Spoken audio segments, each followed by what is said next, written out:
I'm Eric Hansen of Inside ND Sports. Everybody knows who this guy is, Tom Lemming, the OG of recruiting analysts and the Prep Football Report. We're here in Chicago at St. Ignatius High School.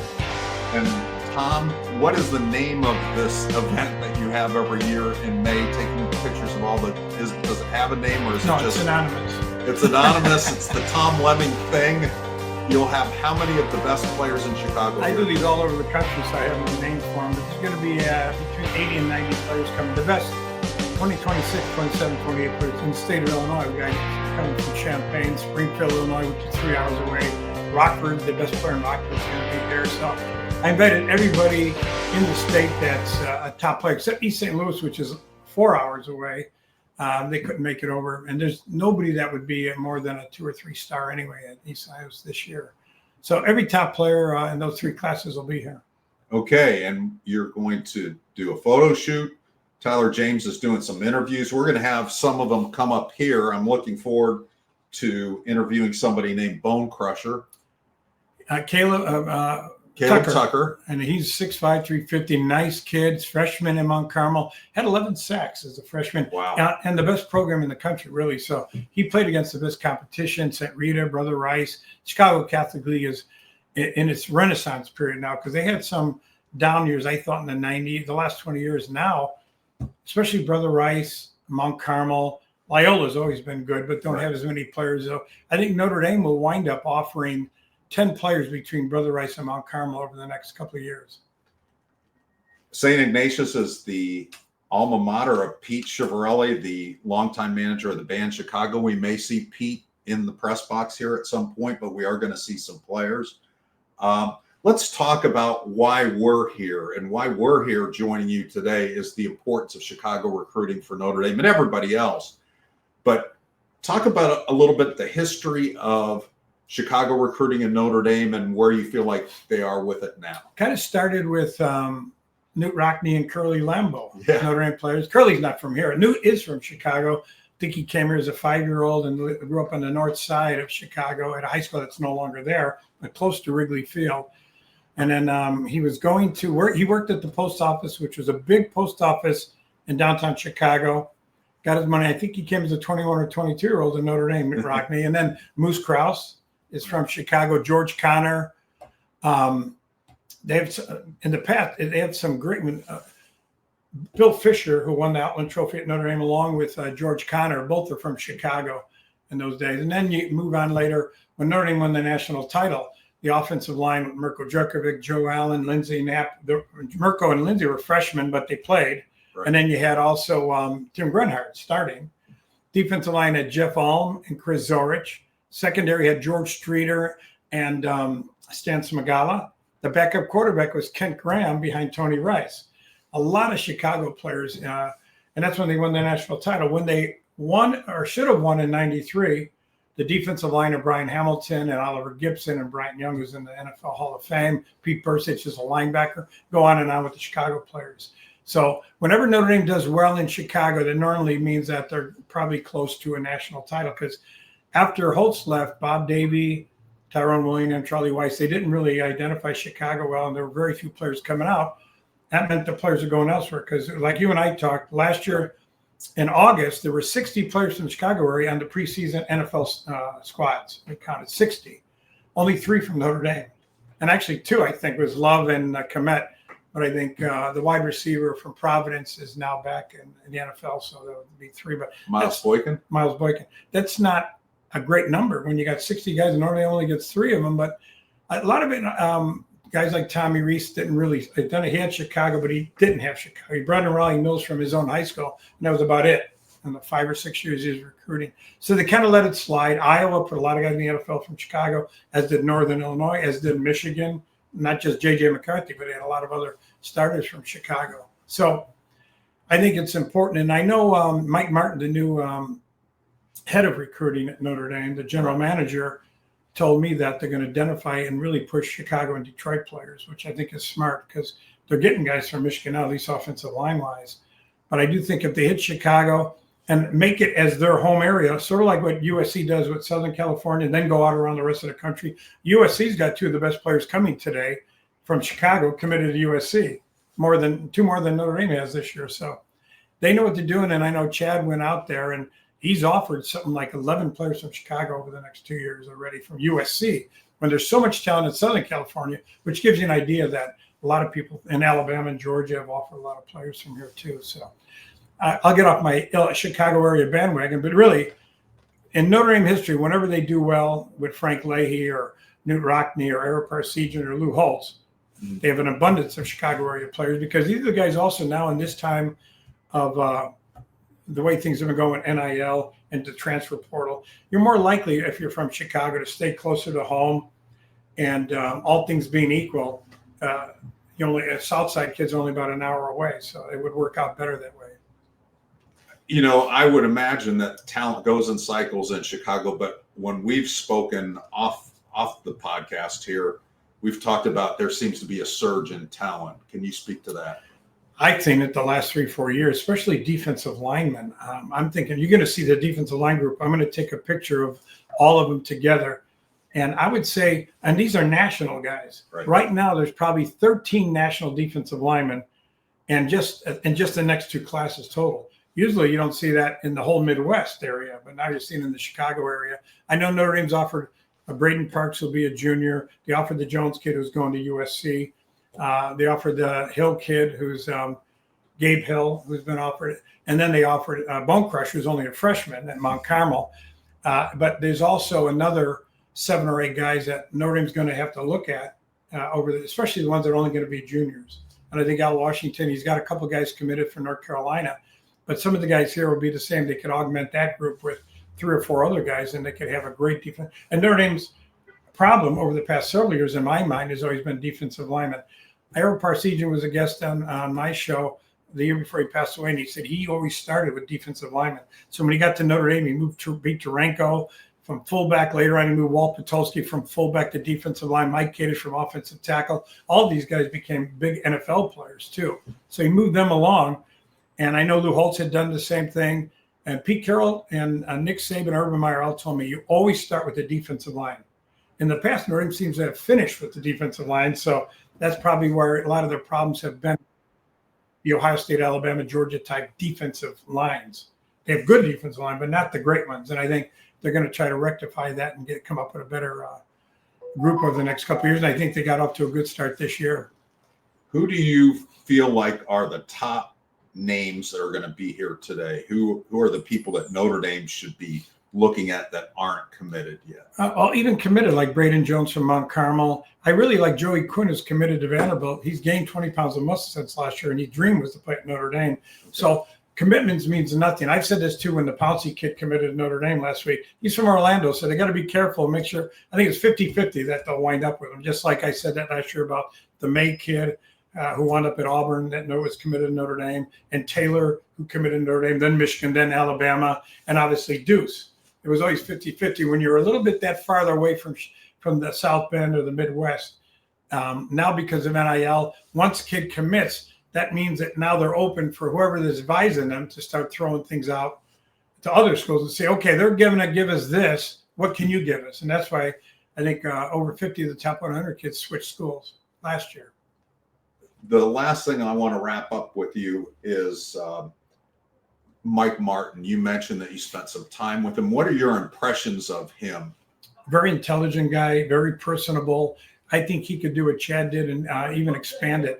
I know he's in charge of everything, so I do think that perhaps when he starts talking to the players, they're going to love him. He's got a great personality. I was really impressed with him talking. We talked for about 45 minutes a couple of days ago, and really impressed with his knowledge about anything coming from the NFL, but also he hadn't been in college recruiting for a while, but he seemed to be on top of everything. He knew all the players and he knew what he's going after. So I would say Notre Dame got themselves a real good one with Mike Martin. Okay. Well, he's Tom Lemming. I'm Eric Hansen, and this is the Inside ND Sports Podcast. We'll have more guests coming up here in a few moments. Okay, I'm here with a famous St. Ignatius High graduate, Pete Schivarelli, the longtime manager of the band Chicago, and recently dubbed by people that read the article I did on him, the godfather of the walk-ons. And I had so much fun working with you on that story. And I'm just wondering, the kind of feedback that you've gotten from it? It's been tremendous, Eric. We had so many inquiries. We had to put it on our website for the band under ChicagoTheBand.com, and everyone that I'm just amazed at how many people saw it, and they just what was great was the way you wrote it. I mean, I was maybe the person you were talking about, but the way you did it and explained everything was really good. And I told them that you saw me as the godfather to walk on stage. They died laughing, but it's basically true. The funny thing, like Pete Bacavilla, our athletic director, and Marcus Freeman, our coach, were two of the guys who really fought hard to keep the walk-ons together. And, my feeling was the same way. If after 3 years of practice, coming back a month early, I paid my own, as a walk-on, you pay your own tuition. So I lost a month's work. I had to be there to practice. And, forget about the normal, all the time and the beatings and everything else that you take practicing. But the closeness with the guys that you played with. And if at the end of my third year, they said, you're no longer on the team, I honestly, I don't think I would have stood in school. I would have been really that disappointed. So I'm hoping that they work this out where they'll grandfather in the kids who are there now as walk-ons, and and I think that would be the fairest way. I would agree with you, and we're going to get finality on that. It looks like on Wednesday, that's when Judge Wilkin is supposed to get the feedback back from the attorneys, and she laid down the law. She said, don't come with me with a compromise on this. She said, I want this done or I'm not going to approve the settlement. So I think the walk-ons will be pretty happy. You were a walk-on, you came from St. Ignatius and so forth. What does it mean to you when you see Chicago kids going to Notre Dame? How important is it for Notre Dame to have that connection, do you think? Well, I think it's extremely important, not just, because of both being Catholic, institutions, but, the closeness and everything. And, to me, I always saw Notre Dame. In fact, when I finished at St. Ignatius, which was quite a long time ago, 1963. But when I finished, I had scholarship offers to other schools. I never even took a visit because Notre Dame had already took all the players they were going to take. They actually took 4 from Fenwick, who were voted the best team in the country. And so I never went and I never went to school. And again, it was due to era. I used to go down there and visit. Joe Marsico played. He was the captain of Fenwick, and I used to go visit with him and go to practices, go to the games. And Arrow was the one who came up to me and said, how come you're not in school? And basically, I told him, I said, Coach, I got a great job. I got a little business. I had my first hot dog stand, and I said, everything's good. And he goes, I don't care. You got to get a degree. Well, every year, he'd seen me come over. Well, the third year he came and he shook his head and he said, darn it, Peter, what do I got to get you to do? And I said, Coach, this is the only place I ever wanted to go. And then that's when he told me. So then apply. He said, you went to a great high school. Come get in and you could try out for the team. And I couldn't believe it. I said, you mean I'd be on the regular Notre Dame team? He said, yes. And I said, you'd be the coach? He said, of course. That's all I had to hear. So I took a leave of absence from my job, gave my business to my parents, and I went off to Notre Dame, which turned out to be the best move I ever made in my life. Well, that's wonderful. We're here today. There's going to be 80-some of the best players in Chicago. This is your high school, St. Ignatius, and so forth. You have a lot of connections to Notre Dame, and you've given back a lot. I wrote about your connection with the marching band. There's the Peter Schivarelli Lounge. I had lunch in there the other day.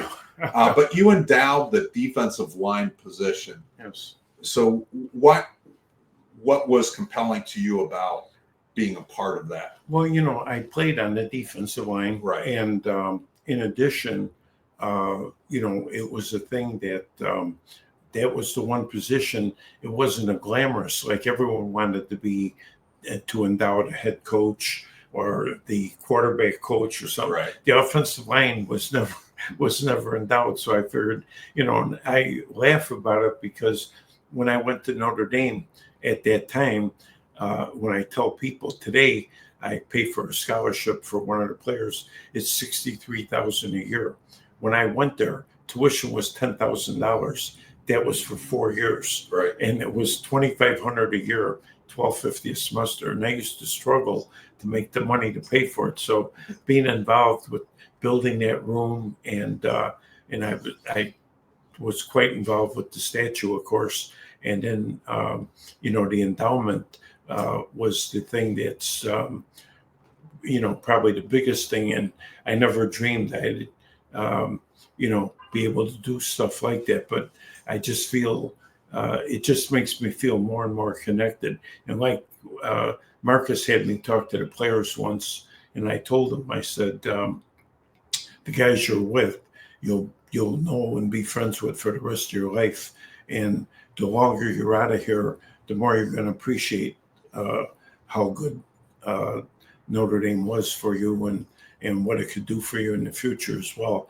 And of course, we always say, just like I would say to any kids that are considering, they're not 4-year decisions, they're 40-year decisions, and that's why I think a lot of times now, especially with the NIL and things like that, I think the detrimental thing about it is that everyone jumps at when they hear $1 million or $2 million, not realizing you pay half of it in tax and everything else. And for the future, it's not going to mean as much as if you went to, a school like Notre Dame.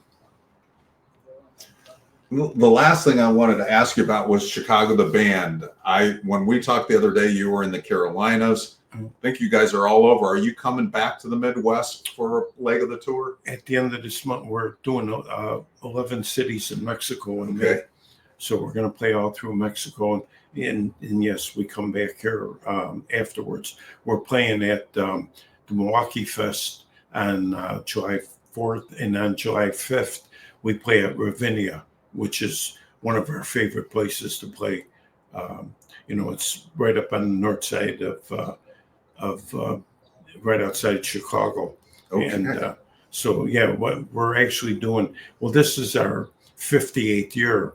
And the average life of bands, they did a survey, is 1 to 3 years. So we kind of exceeded that, being in our 58th year. And I think that we're going to, I'm already planning for next year. And for our 60th year, I want to go back and do another tour with Earth, Wind, and Fire, who we've played with 4 times over the last 20 years. And those are always big shows. So, all right. Well, we really appreciate you coming and spending some time with us. Pete Schivarelli, check out chicagotheband.com, correct? I got that right? That's it. Okay. And we'll be back with more guests. I'm here with Cameron Wagner, offensive lineman in the 2027 class, and you have a Notre Dame offer. When did you get the offer, and what did it mean to you to get that offer? So I actually got it this spring when I was out there for a visit, and it meant a lot just because obviously it was a national championship and just so much culture there, just meant a lot. Is there somebody in particular on the offensive line that's playing now that you say, that's a guy that I really like on their team, or all of them? Or I mean, I like all of them. All of them, I've met most of all of them, Okay. so I became friends with them. But then I really like Cameron Herron. He's a class 25 that's early enrollee there. Me and him have became friends, so I like him a lot.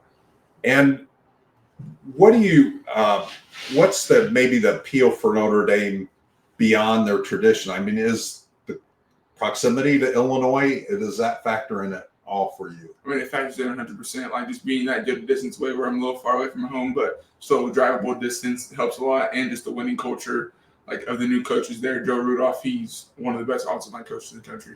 So when you start to narrow things down, and as you're going through the process of, am I going to visit a school and get serious with them, how do you prioritize things in your mind? I prioritize it as like the schools that I have the most family feel with, and I feel like they can develop me as a man and not just a football player after football. Obviously, football's important right now, but like Right. good careers, you'll play football for 30 until you're 32, 33 years old, and that's a lot of life after football. Yeah, I'm a little bit older than 32, 33. What about we hear so much about the NIL right now. How does that factor into what you're looking for? It's not really a factor. I mean, obviously, it's a plus. Like, if I go to a school and they like me, maybe they'll offer me some NIL money, but like, it's not going to make me like or dislike the school anymore. Okay. And when do you feel like the next time you'll be out at Notre Dame might be? Have you thought about that? Probably this summer. I don't know what the date is, but probably this summer.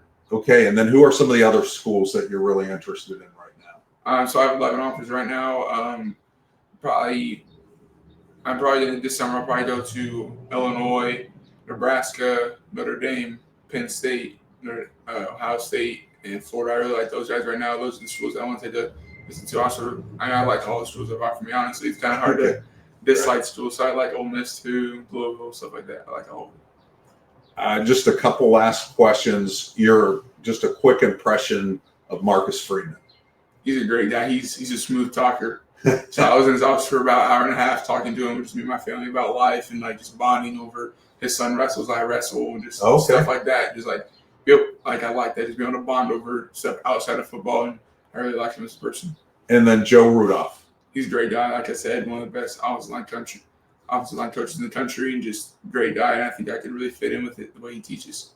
Back to wrestling for a second, because that caught. Charles Jagaza had won an Illinois State Championship, I think, his junior year. So are you in the same weight class that Charles was? I'm 285. Okay, yeah, that's what he was. Okay. Yeah. So, but he couldn't wrestle his senior year because he messed up his knee, and that's why he missed most of his freshman year. Oh, okay. As a junior, he won the state championship. So, how did you do in the state wrestling tournament? So it was my first year wrestling. Freshman year I played basketball. Sophomore year I did wrestling. It was my first ever time, and I went 40-17. Wow. Lost in blood rounds of sectionals. So if I wanted one more match, I would have went to state. But lost in blood rounds sadly. But hopefully next year my goal is less than 5 losses in the season. So okay. Well, Cameron, I appreciate it. Thank you. Nice to meet you. You have a great day. Brayden Parks, defensive lineman, 4-star, godson of Chris Zorich. Yes, sir. Cousin of Tony Jones Jr. Yes, sir. Okay, so how does your family know Chris? My dad. Him and my dad grew up probably about 2 blocks from each other. They went to the same school, same high school. And Okay. they've been friends ever since. So that's how I know Chris. Okay. He's been in my life since I was born. So And is he a good godfather? great. Okay. Can't even explain it. So did he buy you like a Notre Dame onesie when you were a little baby? No, he wasn't. He didn't see that, but he brought me to some games. Of course, I went to some games for Tony. Okay. But he's been preaching Notre Dame ever since. And does Tony give you the same? Yes, sir. Okay. Even his dad, every time I call him, every time I see him, he's like, "You gotta commit now." I was like, "I got time, Tony." It's Okay. great. Well, how's the recruiting process going for you overall? It's been great. It's been a lot busy. I would say it's a blessing and all. It's a journey. It's my journey, especially I got to take, and I'm thankful for everything that's been happening. How many offers do you have? You're over 20, aren't you? I'm at 20. Oh, you're at 20. I'm Okay. at 20. I just hit 20 Friday. Okay. And how many times have you visited Notre Dame so far?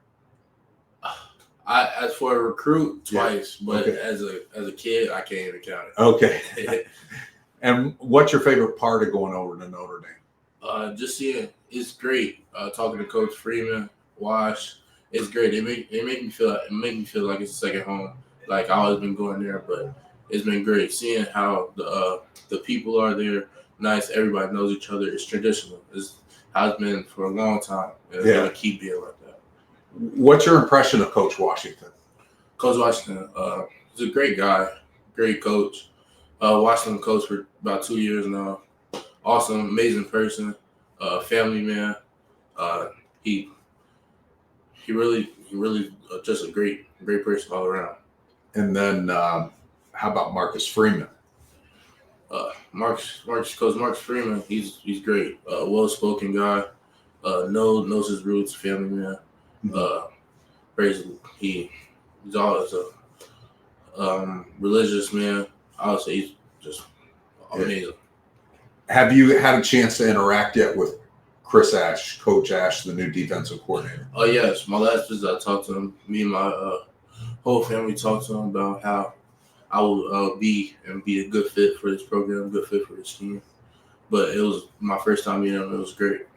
Is there anybody on the team that you particularly have your eye on that's currently? I know Cross and Mills are gone now, but I would say there since Cross and Mills when they went pro. Yeah. I would say they have some young guys that are going to step up for this following season. I wouldn't say I really have an eye on them, but they're going to do some great things this year. So as far as your recruiting timeline, are you way far from narrowing things down, or are you closer? I would say I'm closer. Okay. After the spring, after all my visits, I'm very close.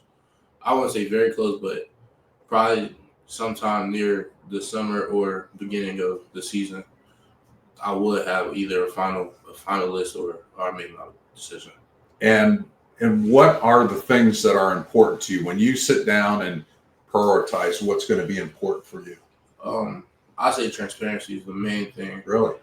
Okay. Just being honest, seeing through eye to eye. Me being honest with the coach being honest with me, my family, my teammates. That's what everything. Me being honest with the teachers there. Transparency is going to bring you a long way for your journey in college, and for the rest of life. And what kind of team is Brother Rice going to have in the fall? I'll say a young team, a young, talented team. Not very much experience, but we're going to do big things this year. And the last thing I want to ask you is, have you ever met the kid they call Bone Crusher? I haven't Caleb met him. Tucker?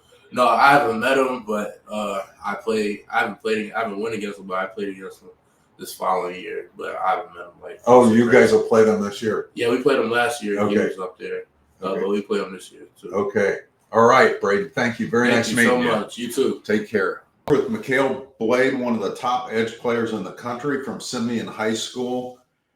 In the rain and the cold, you're out here for a photo shoot. Is this getting you ready for Notre Dame if you end up going that way?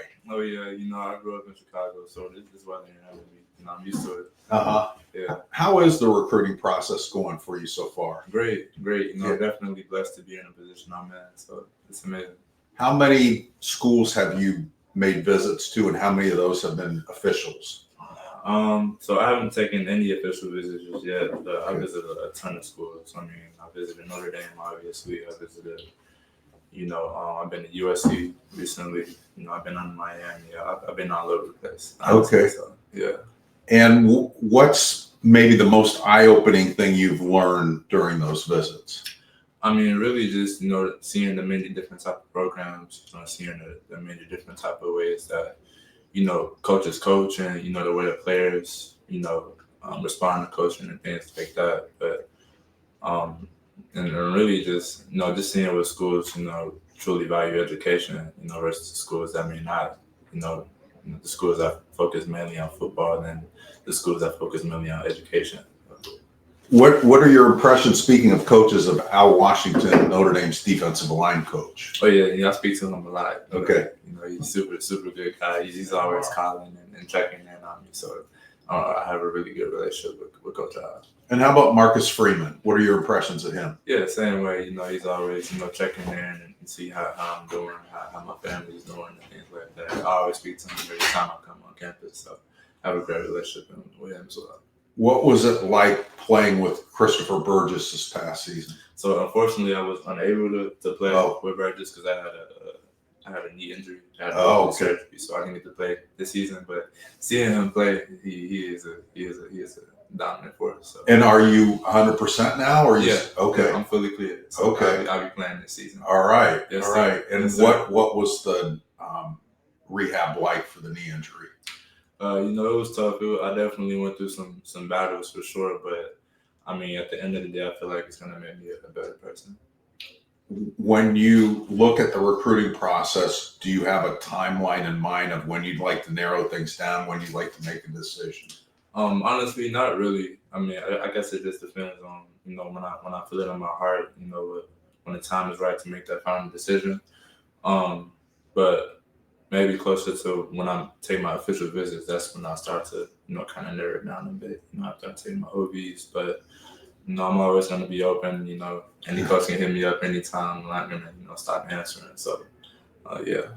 You talked right at the beginning about some of the things that you're looking for during the recruiting process. When you make your decision, what will be like the top couple of priorities for you? First and foremost, you know, my relationship with the coaches and the staff. You know, does the school seem like a great fit? You know, but I'm really looking for a great education as well. For me, I'm looking for both the best worlds. You know, the great education but also great football. So that would probably what it would come down to. And I wanted to ask you about the new defensive coordinator, Chris Ash. Have you had a chance to talk to him much? Yeah, you know, I sat down and spoke with him. You know, great coach, I can tell. I spoke with him for a little while. You know, he said he isn't, you know, too keen on changing up anything. So he said, don't worry about that. He said he's just gonna, you know, stick to the same, you know, defense. And because if it's not broke, don't fix it. Yeah. He told me so. But yeah, I can tell he's a great ball coach. So I'm excited to see what they produce this year. And then last one for me is Mike Martin, the new GM. Have you had a chance to meet him at all? Yeah, I met with him as well. What's your thoughts about him and the fact that he's got pretty extensive NFL background, but he was a really good student when he was at Vanderbilt, you know, so he understands the student athlete. Yeah, that's also huge for me because, you know, like you said, he was a great student, so he understands what it's like, you know, from, you know, being a great student and also a great athlete. And then in terms of like his NFL background, it's huge for me as well. So because he knows what it looks like. So yeah. Okay. Yes, sir. This is McHale Blade. He's from Chicago Simeon, and he's going to be playing this year. So we're going to be looking at his stats. Thanks for coming by and staying dry with me. He's from Libertyville High School, 2027 tight end, high 4-star. I mean, if the ratings ended today, you would be a 5-star, being the number 25 player in the Rivals rankings.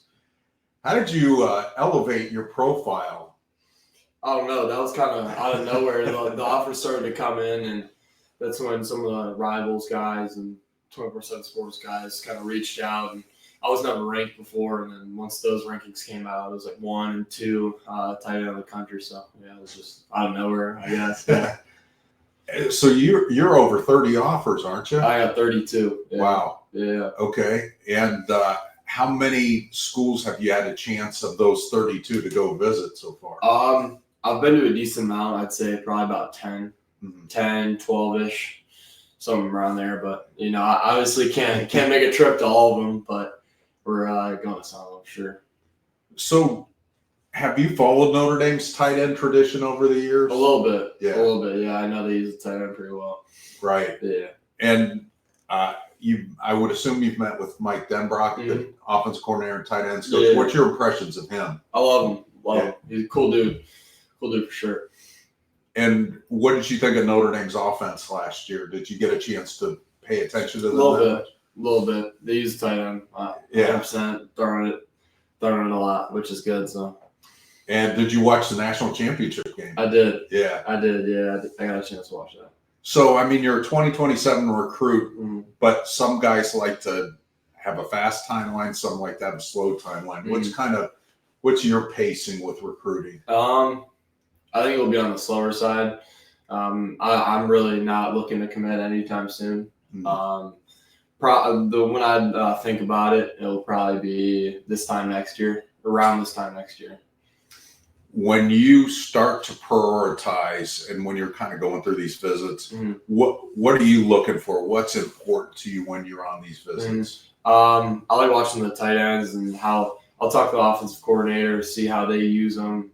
They obviously got to use them if I'm going to go there. And then like really the coaches, how the coaches interact with the players, how they really coach. Because, you know, every coach is going to hit you with like we use the tight ends a lot. And once you get a chance to see it, it's no joke. So, yeah. Do you know, have you ever met like Cole Kmet?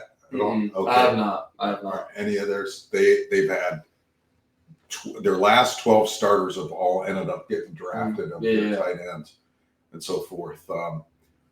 What impressed you about Marcus Freeman when you took your when you had a chance to meet him, or have you met him? I have not met him yet. What's your impressions of him? I think he's a cool dude, cool young guy. Players love him. Okay. I've seen some videos of him interacting with players. So You said you are gonna. I plan to. Yeah, I don't know which date, but I do plan to make a Notre Dame visit at some point. Okay, and then are you involved in other sports at Libertyville? Yeah, so I play. I've always been a basketball kid. I took a year off this year, but I'm in baseball right now. Okay. Yeah. And what's your positions in baseball? Center field. Okay. Center field. Yeah, I was a shortstop, and once I started getting bigger, can't play shortstop, so I moved to center field. Do you pitch? Not at all. Okay. I throw hard, but it's not very accurate. Yeah, because Cole Komet pitched for the Notre Dame baseball team too. Yeah, I heard about that. Yeah. So what's next for you this summer then? What do you want to get done this summer as far as the recruiting stuff? Mm-hmm. I would like to narrow it down. Probably get like a top 12, something like that. And just work out in the off season and do all that. And when I look at our rivals database, they have you listed at 6'5", 210. How close are they on the weight? I'm actually a little more than 210 now. I was playing the season at 195, so lighter side. Now I'm like 215, 216 consistently. So. And what would you like to be at the start of your next season? Probably 220. Okay. 220, 225, really, whatever I can put on. Yeah. Yeah. Okay. Well, really appreciate it, Brock. They've had a Notre Dame football. I covered a Notre Dame football player named Brock Williams a long time ago, but he was a cornerback. Yeah, there you go. So he was not 6'5". Yeah. But nice meeting you. Thanks, and stay dry and warm. Not the Quentin Burrell I covered earlier in my Notre Dame career, but a super football player staying dry during this Tom Lemming photo shoot. Quentin, how many where are you at with your recruiting process in terms of offers and visits and so forth? I'm at the earlier stage of it, so just trying to get out there and see what everybody has to offer, and see and try to build relationships with all the coaches I can. And you visited Notre Dame? Yeah, I visited Notre Dame. And what were your impressions when you went on your visit? I liked it a lot. You know, it kind of represented my high school right now. You know, I'm at a Catholic school. They do mass before every game, which is pretty much something that I like to do. Okay. The campus was nice. You know, they're building a new weight room, which is going to be pretty cool to see. Right. The culture is insane. It was a great visit. And then what were your impressions of Coach Freeman? He's a great coach. You know, he's a young coach, so, you know, he can get into the new swing of things. You know, it isn't just like a old standard. You know, he could change it up. But I think he's a pretty good coach, and he wants to see his guys win on and off the field. And the biggest thing that he was telling me was the degree from Notre Dame more than the football. So, you know, saying Notre Dame signed me up for the next 4 years of my life, not the next 4. So that was something I really took, you know, to heart. Who are some of the other coaches you've interacted, and have you interacted with Mike Martin, the GM? Not as much. You know, I seen him on my visit. I shook his hand, just said what's up. But receiver coach, you know, Coach Brown, that's my guy. You know, I like his philosophy and how he coaches. They're a new offensive coordinator. Mike Denbrock, yeah, from LSU. You know, they had 2, maybe 3 NFL receivers. You know, he likes to throw the ball, and that's something I want to be a part of. Did you have have you ever met like CJ Carr and Kenny Minchie, the quarterbacks that are there? Blake Ebert? No, I haven't met any of them. Okay. Quarterbacks yet. No. And then what will you kind of focus on with your recruiting this summer? Are you trying to expand your list, contract it, get more focused with it? What's the next steps? Just building relationships and finding the best coaching staff that can help me get to where I want to be, and, you know, find somewhere where I could be there for 4 years, 5 years if I have to. If the coaches leave, I love the school.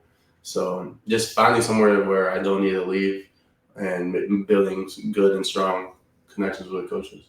Well, Quentin, I appreciate you taking the time to visit with us, and best of luck, and please stay dry and warm. For this all day, I'm here with Caleb Bone Crusher Tucker, and he's from Mount Carmel, and 6'5", 350, 355, 355.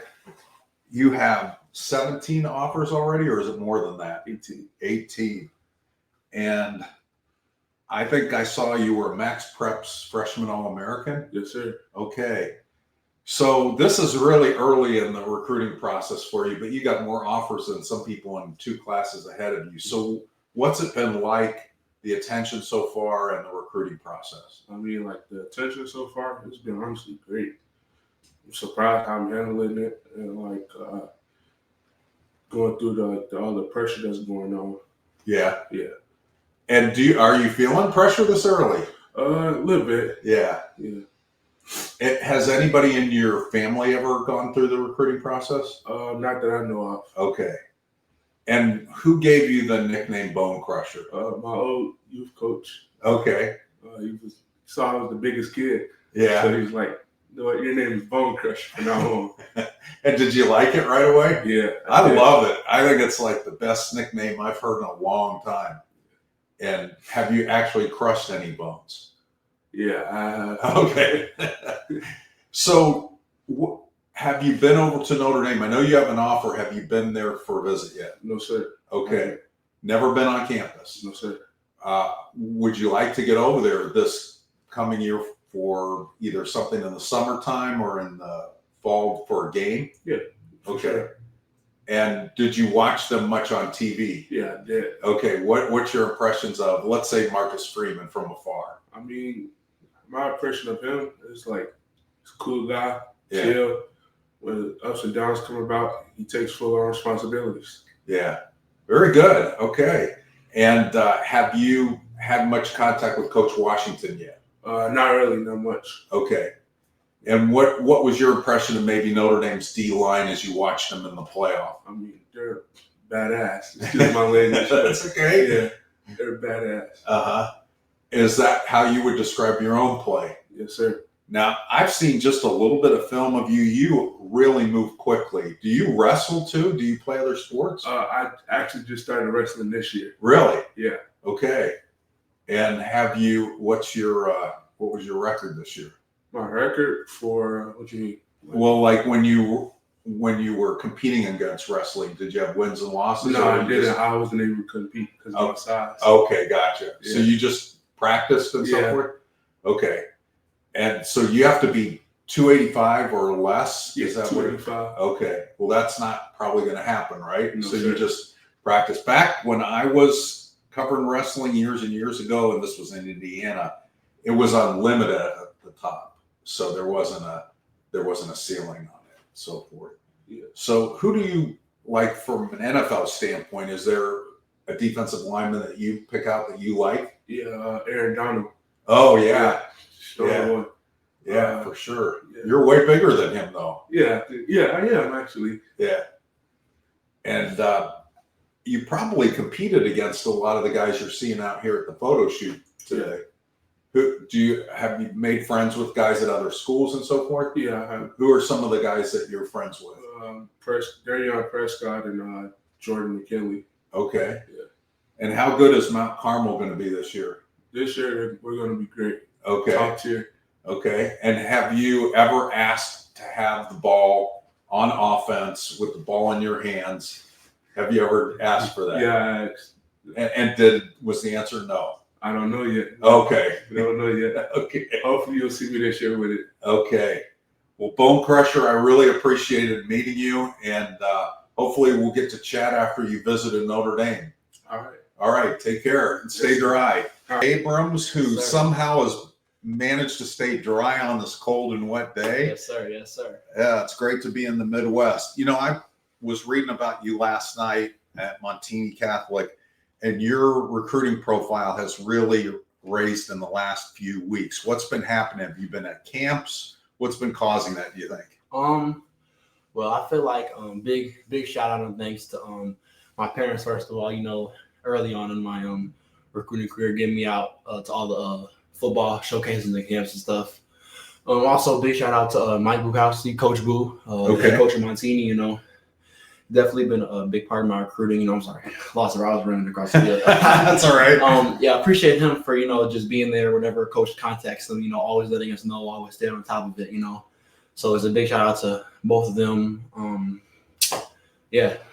So your offer list is in double digits now. Now Notre Dame hasn't offered a quarterback yet, but you've been in touch with them, Yes, have you? sir. Okay. Yes, sir. So what have those conversations been like? It really started maybe a week ago or two that reached followed me and then it reached out, just a little back and forth on the phone.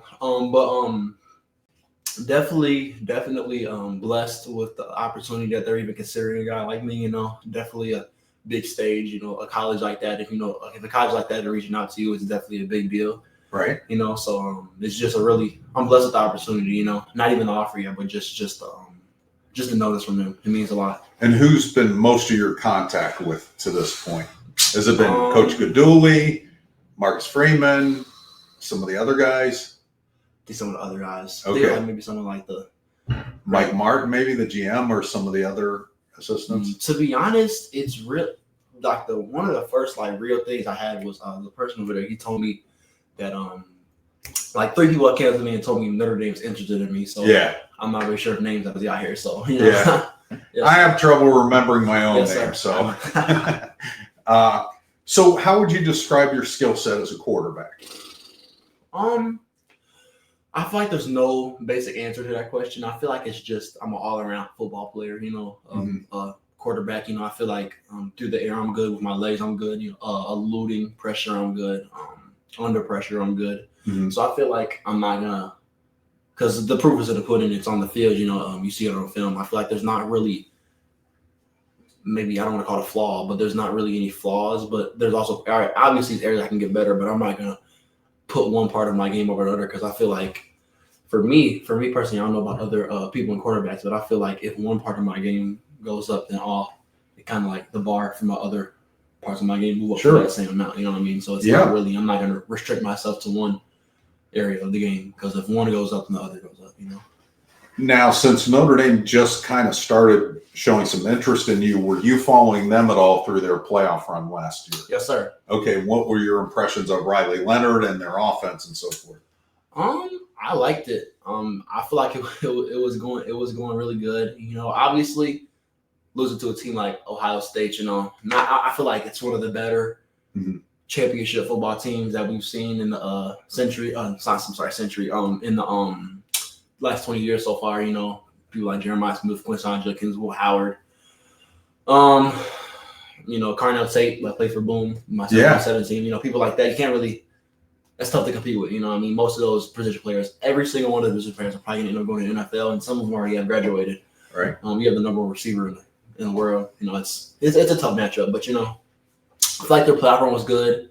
Regular season went really good. The only loss was NIU, right? Right. Yeah. So it's kind of like You were following them. Yeah. Yes, sir. Yeah. Yes, sir. What did you think when they lost to NIU? I was I had some mixed emotions. It definitely wasn't expected. It kind of caught me by surprise. I was watching with my dad and my mom. It was kind of crazy. Like this is not happening right now. Yeah. And but it's okay. They made it to the national championship. So I guess it was worth it. So, as far as you and Notre Dame, is the next step getting over there for a visit? Yes, sir. Okay. Yes, sir. Me and my parents have definitely been planning my late spring, early summer, and summer out for me. You know what I mean? Definitely a lot of places to go, a lot of people to see, but we're not really locking in on anybody yet. We're kind of keeping an open Right. mind. Well, you're kind of ascending right Yes, now. It sir. seems like. Yeah, I'm beyond blessed, man. You know what I mean? Yeah. Happy, humble, stay working, but I'm blessed. And then what do you do to improve your football skills during the summer? I have a personal quarterback coach. Shout out Mike Honeys. Okay. Best quarterback coach in not only state, but I think the world, the country. In the world, okay. In the country, man. You know what I mean? Okay. He gets me right. He brought me from a kid that just came to play around at practice, to a kid with almost 15 offers. So you know what I mean? He's definitely the real deal, and I feel like any quarterback in the area should consider going to Mike Honeys because he gets you. Okay. He gets you ready. Okay, we want some NIL money from you, Mike. Oh yeah. Yes, sir. Okay. Well, really appreciate you taking some time with us. Best of luck with you in the recruiting process. Yes, sir. After your visit with Notre Dame, we'll be in touch. Mhm. But thanks for stopping by and stay sir. dry. And Yes, sir. I hope you have a coat. Yes. We're back here at Chicago St. Ignatius High on a cold, rainy day. And I have a 5-star guy tells me he's a 5-star recruit. He said his nickname is Bone Crusher. I said it's already taken. It's Tyler James. Tyler interviewed a lot of the recruits today while I was here with a roof over my head and heat, or at least Wi-Fi. So what were your impressions today? How important is Chicago recruiting to Notre Dame as well? Yeah, it was good to see all these talented kids in person. It's definitely highlights how much talent is in the greater Chicago area and all the different players that can get out here on a day like this, even with not the best weather. Obviously says a lot about Tom Lemming, the fact that he can get all these guys out here for this, and we appreciate being able to leech off that a little bit. But yeah, a lot of impressive kids. Bone Crusher, I know you sounded like you guys had a good time talking to him. Some impressive guys. Quentin Burrell, I really liked his personality. Talked to him for a bit. Tavares Harrington was a recent offer by Notre Dame after he really impressed at the Under Armour camp recently. So nice to catch up with him. Brock Williams, a really talented tight end out of Illinois. So yeah, just a good chance to see all these guys out here. Who was your favorite interview of the day? They all were really great. And I was really happy, but there were two that I really had fun with. One was Israel Abrams, who was the last guy that I talked to, the quarterback from Montini Catholic. He was a lot of fun. And I think he's really enjoying the recruiting process with it picking up for him now and getting some offers. But Bone Crusher, my God, one of my favorite, I shouldn't say one of my favorite, my favorite Notre Dame player that I've covered is Lewis Nix the third, who's no longer with us. And Bone Crusher has Lewis Nix vibes, both the way he plays, his personality. Boy, he's got his head screwed on straight. I mean, this is a freshman. I would have been not even be able to talk when I was a freshman. In fact, I have trouble doing it at this age, and I'm no longer a freshman. But he's such an interesting prospect. He's at a really good program in Mount Carmel. He's 6'5", 355, and he can move. Mm-hmm. And so he said he just took up wrestling this year. Now he's not able to compete in the meets because now there's a cap. When I was in high school and covering early in my career, there was not. It was unlimited. Now there's 285, and he's not going to see 285. But he is enjoying, practicing with the team and so forth at Mount Carmel. I know McHale Blade is someone that Notre Dame's recruited for a long time. Honestly, I think there were various times that it was like, okay, I think he's going to end up committing to Notre Dame, and the longer it's gone on, I'm less certain of that. I'm curious what your sense of where you think he is with Notre Dame right now. I'll tell you what, he and his father was sitting in here with him, not on camera, but I think they've got a really good idea of what they're looking for in a school. And when you ask him about his priorities, it sounds like it would align with Notre Dame, but he's really wanted to make sure that he's investigated everybody, that he's leaving no stone unturned with this, so that he's not going to have regrets. He's a kid that I don't think would want to end up in the transfer portal. Just say, I could always transfer if I don't like it. He wants to make the decision and stick with it. But I think, just the way he talks about Coach Washington and Marcus Freeman, I feel pretty good about Notre Dame's chances with that recruitment in the short time that I had a chance to talk to him. But the dad was nodding his head about Coach Washington. He really liked him. Yeah, it's been interesting because at various times, I think even when he was first offered by Notre Dame, they saw him as maybe someone who would grow into a defensive tackle. And I still think that is on the table, but I don't think he's gotten as big. Like he doesn't.